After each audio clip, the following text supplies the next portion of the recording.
ke ning rong re bang ave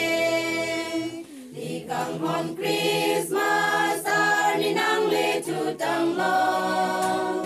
anun chi tang lo Bethlehem aro bayanon duong ining rong ong o ining arong la ar ni le chi heksi ta iku pai meong ni rong ar ni long chu lo ni si pe pen si lun lun lo na nang ning du ga lam ting ni de non ning du me kri me la nga su mara tum da di ta dam tang sing kan ma tha si ning du lo ning a rong te na ni ke te nang le tu lo sing rong ar li za di dam ti ru ning du ka di preng te te o ining a rong la ar ni le ti ek se ta I ku pai meong ning rong ar ni long tu lo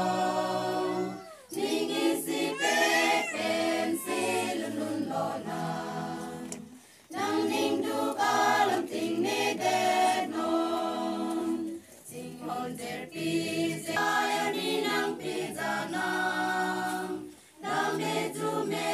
ni ti dong tu te ti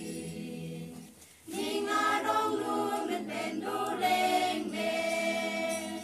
o I ning a rong la ni le ti ek se ta I ku pai meong ning long ar ni long tu lo ning I si pe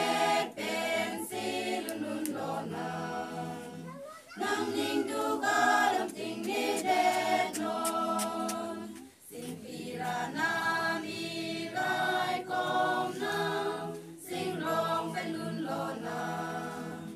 ning du ga tum ning a rong pen du non kang ho ning a rong ar ni nang le tu tang lo ing hot ka di du a nang o kang non sing long si nang pa ki me long u o ining a rong la ar ni le ti ek se ta I ku pai meong ning rong ar ni long tu lo